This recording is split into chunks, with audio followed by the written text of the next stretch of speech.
नमस्कार, मैं अमित राम टेके।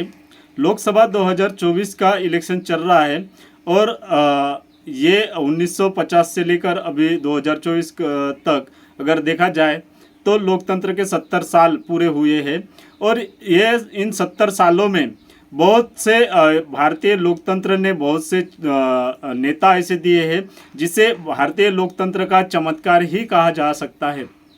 तो इन सब चमत्कारों में सबसे बड़ा जो कोई चमत्कार है भारतीय लोकतंत्र का, वो भारतीय लोकतंत्र का चमत्कार है बहन कुमारी मायावती।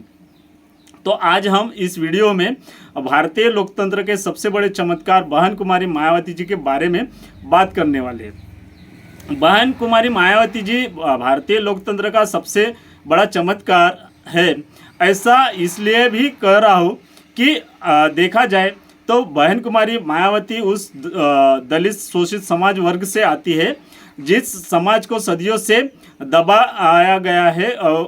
उसे अपने हक और अधिकारों के लिए बहुत बड़ा संघर्ष करना पड़ा है। और उस समाज से आने वाली अगर कोई नेता है तो आज के दौर में बहन कुमारी मायावती जी है। और इसीलिए इसे भारतीय लोकतंत्र का सबसे बड़ा चमत्कार मानना कोई यह सच्चाई भारतीय लोकतंत्र की है। तो देखा जाए तो देश के सबसे ज़्यादा शोषित सदियों से उपेक्षित दलित समाज की वो एक तो महिला नेतृत्व है और इसीलिए दलित समाज से आने वाली महिला नेतृत्व को बारे में हमें जानना बहुत ज़रूरी है। जो देश का सबसे बड़ा राज्य है उत्तर प्रदेश, उस उत्तर प्रदेश राज्य की दलित महिला होकर भी 4 बार मुख्यमंत्री बनने का जिसे सौभाग्य प्राप्त हुआ है, वो ऐसे दलित नेत्री का नाम है बहन कुमारी मायावती जी। और इसे ही भारतीय लोकतंत्र का चमत्कार जो है वो कहा जा सकता है। दूसरी तरफ देखें तो बहन जी को दूसरों की तरह कुछ विरासत में नहीं मिला है। बहन जी के पूरे खानदान में अगर देखा जाए तो कोई भी राजनीति में नहीं था। उन्हें कोई भी जो भी उन्हें पद राजनीतिक मिले हैं वो उन्होंने खुद के संघर्ष के बल पर मिले हैं।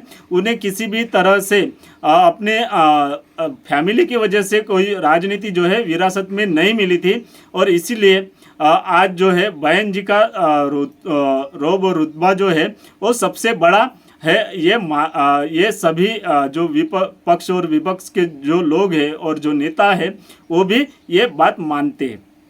उन्होंने अपना पूरा जीवन जो है वो बहुजन समाज के लिए संघर्ष में न्योछावर किया है। बहन कुमारी मायावती जी ने शुरू से लेकर अभी तक अपना जो पूरा जीवन जो है वो बहुजन समाज के उत्थान के लिए न्योछावर कर दिया है। उन्होंने अपना कोई परिवार नहीं बनाया है और ऐसा करने का जो जज्बा है वो बहुत ही कम लोगों में होता है कि अपना परिवार बनाए बिना पूरा जीवन जो है वो बहुजन समाज के नाम करना, ये भी एक बहुजन समाज के लिए बहुत बड़ी बात है। और ऐसा साहेब मान्यवर कांशीराम साहब के बाद में करने वाली अगर कोई नेता है तो ये बहुजन समाज की नेता बहन कुमारी मायावती जी है। और इसीलिए वो ये इस भारतीय लोकतंत्र का बहुत बड़ा चमत्कार मान सकते हैं। आज अगर देखा जाए तो पक्ष और विपक्ष दोनों ही दलों के चाहे वो सत्तारूढ़ पार्टी के नेता हो या विरोधी पार्टी के हो, उन्हें लगता है कि बहन जी का गठबंधन जो है वो हमारे साथ होना चाहिए। और या तो बहन जी की ज़रूरत हमें इलेक्शन के बाद में पड़ सकती है। और इसीलिए उन्हें उनके बारे में कुछ भी बोलने से पहले सत्ता पक्ष हो या विपक्ष हो, दोनों ही पक्ष के जो नेता हैं वो बहन जी के बारे में बोलने से पहले 100 बार सोचते हैं कि उनके ऊपर कोई टिप्पणी किया जाए या नहीं किया जाए। क्योंकि बहन जी जो है वो पूरी तरह से पार्टी और सत्ता में रहते हुए भी भारतीय संविधान के अनुरूप जो भी कार्रवाई होती है, जिस तरह से उन्होंने शासन चलाया वो पूरी तरह से भारतीय संविधान को पूरी धरातल पे कैसे लागू किया जाए इसके बारे में ही उन्होंने सोचा है। इसलिए पक्ष और सत्ता पक्ष के जो भी नेता हैं वो उनके ऊपर बहुत ज़्यादा तल्ख टिप्पणी करने से बचते हैं। बहन जी ने जिस तरह से मान्यवर साहब कांशीराम जी के बाद में और साहब कांशीराम जी के होते हुए भी जिस तरह से अपने समाज के बीच में जाकर समाज के लोगों का स्वाभिमान ऊंचा करने के लिए संघर्ष किया है और उन्हें स्वाभिमान से जीने के लिए जिस तरह से प्रेरणा दी है, वो भी बहन जी के संघर्ष को एक तरह से हमें मानना पड़ेगा, क्योंकि बहुजन समाज में आज जो भी स्वाभिमान का नया संचार दिखता है वो बहन जी की ही देन है। और इसलिए भारतीय लोकतंत्र का सबसे बड़ा चमत्कार जो है वो बहन जी को माना जा सकता है। क्योंकि अगर देखें तो ये जो विरोधी जो बहन जी के ऊपर जो कुछ भी आरोप करते हैं या जो भी अनर्गल बयान देते हैं, वो उनकी जातिवादी मानसिकता के कारण ये होता है। क्योंकि जो भी नेता बहन जी के जिन्होंने भी शासनकाल देखा है, 4 बार उत्तर प्रदेश जैसे बड़े राज्य की मुख्यमंत्री रही है, तो उन्होंने पूरे संविधान को धरातल पर लागू करने के लिए जिस तरह से काम किया है वैसा अन्य पार्टियां कर नहीं सकती है। और इसीलिए जो भी नेता बहन जी के ऊपर टीका टिप्पणी करते हैं वो उनके जातिवादी मानसिकता के कारण करते हैं। क्योंकि एक दलित वर्ग का नेता उनके ऊपर शासन करे ये जातिवादी लोगों को पसंद नहीं आ सकता है। और दूसरी तरफ दलित वर्ग के होने के बावजूद भी बहन जी एक महिला होने के कारण दलित वर्ग से आने वाली महिला का शासन ये जातिवादी लोग पसंद नहीं करते हैं। और इसीलिए बहन जी के ऊपर बहुत सी बातें टीका टिप्पणी ये पक्ष और विपक्ष के लोग लगाते रहते हैं। जैसा कि हमने देखते हैं कि वाम से DS4 और बसपा के गठन के लेकर आज तक बसपा के खिलाफ सर्वाधिक प्रोपेगेंडा फैलाया गया है कि बहुजन समाज पार्टी जो है वो किसी खासी एक वर्ग के लिए काम करती है और इस तरह से नैरेटिव चलाया जाता है। और लेकिन बहुजन समाज पार्टी जितनी बार भी सत्ता में रही है उन्होंने सभी वर्ग, सभी धर्म और सभी लोगों के लिए इस तरह से अपना योजनाएं लागू की है कि जिसका लाभ जो है वो सभी लोगों को मिला है। और इसीलिए बहन जी के ऊपर सभी धर्म और सभी समाज के लोगों का विश्वास भी उतना ही है। लेकिन ये जो बहन जी के साथ में सभी धर्म, सभी समाज के लोग जुड़ना चाहते हैं, उनको अपनी ओर आकर्षित करने के लिए विरोधी दल जो है वो तरह तरह का प्रोपेगेंडा जो है वो फैलाते रहता है। उन पर पहला आरोप ये लगता है कि वो टिकट बेचती है। बहन जी के ऊपर सबसे बड़ा आरोप जो तथाकथित आम्बेडकरवादी और बहुत से विरोधी दल भी जो लगाते हैं कि बहुजन समाज पार्टी जो है अपने टिकट उम्मीदवारों को बेचती है और इसीलिए बहुजन समाज पार्टी जो है वो पीछे जा रही है।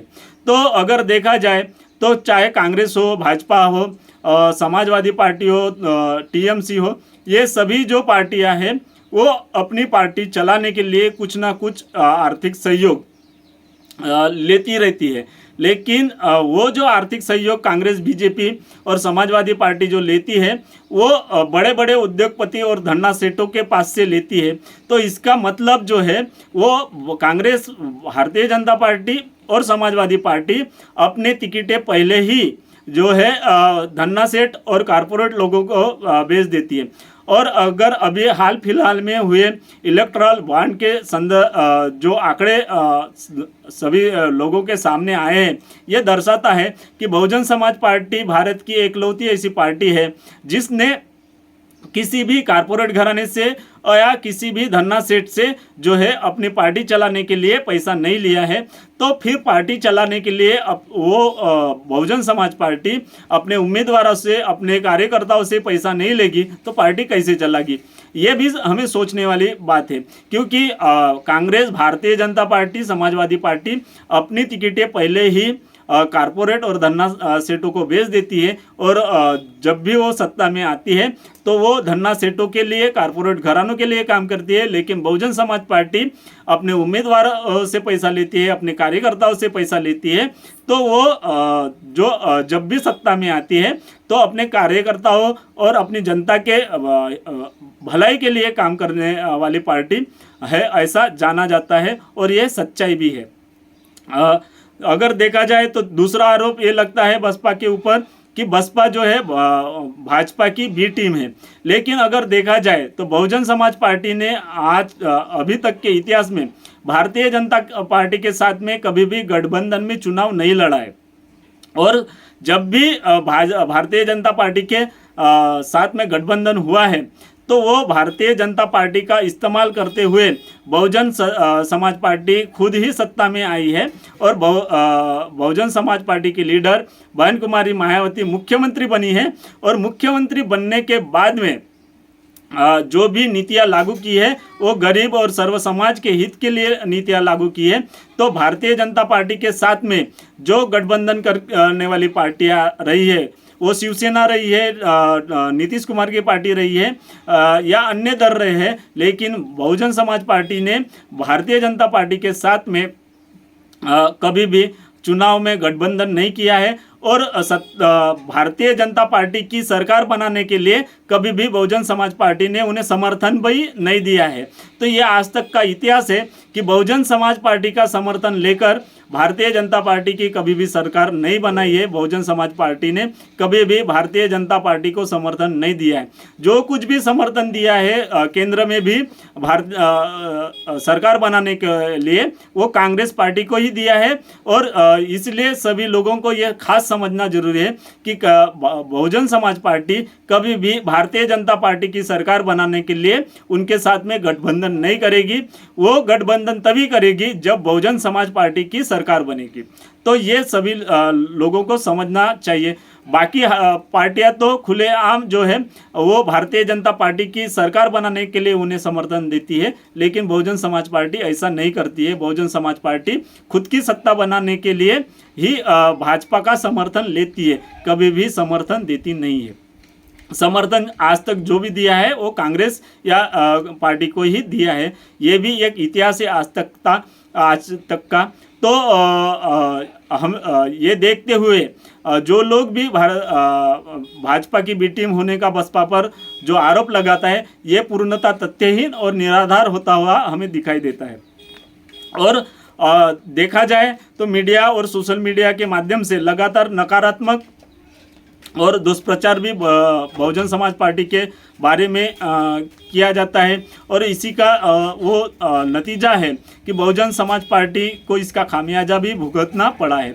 लेकिन इतना खामियाजा भुगतने के बावजूद भी बहुजन समाज पार्टी आज अपने सबसे बुरे दौर में होते हुए भी बहुजन समाज पार्टी को जो अभी हाल फिलहाल में 2022 में उत्तर प्रदेश के जो इलेक्शन हुए, उस इलेक्शन में 13% अपना वोट परसेंट बचाने में बहुजन समाज पार्टी कामयाब रही है। तो इसका मतलब ये है कि बहुजन समाज पार्टी का कैडर जो है वो उसके साथ में पूरी मजबूती के साथ में खड़ा है। और आगे आने वाले दिनों में भी बहुजन समाज पार्टी का कैडर जो है वो बहुजन समाज पार्टी के साथ में ही खड़ा रहेगा। ये बहुजन समाज पार्टी की नेता बहन कुमारी मायावती जी को पूरा विश्वास है। और यही वजह है कि बहन जी अपने समाज के बलबूते, समाज में जो स्वाभिमान जगा है, उस स्वाभिमान के बलबूते पर अपना चुनाव जो है वो लड़ती है। तो ये थी बहुजन समाज पार्टी की नेता बहन कुमारी मायावती जी के बारे में जो भी विचार है, क्योंकि भारतीय लोकतंत्र का सबसे बड़ा चमत्कार हम मान सकते हैं। क्योंकि एक तो वो जिस समाज को सबसे ज़्यादा दबाया गया है, इतने सालों से दबाया गया है, ऐसे समाज से आने वाली दलित नेता है। और दलित नेता होने के से पहले भी वो महिला है। तो दलित वर्ग से वो भी महिला, भारतीय लोकतंत्र में आज भी कोई भी इलेक्शन हो जाए वो बहन जी की चर्चा के बिना होता नहीं है। तो ये भारतीय लोकतंत्र का सबसे बड़ा चमत्कार है, ऐसा मैं मानता हूँ। आपको क्या लगता है, बहुजन समाज पार्टी का आने वाले दिनों में क्या भविष्य रहेगा? उसे उसे और अपनी सत्ता में हासिल करने के लिए क्या स्ट्रेटेजी चलानी चाहिए, उसका क्या भविष्य हो सकता है, इसके बारे में आपकी जो भी राय है वो ज़रूर आप कमेंट में करें। और अभी तक मेरा जो चैनल है वो सब्सक्राइब नहीं किया है तो चैनल को सब्सक्राइब जरूर करें। जय भीम, नमो बुद्धाय।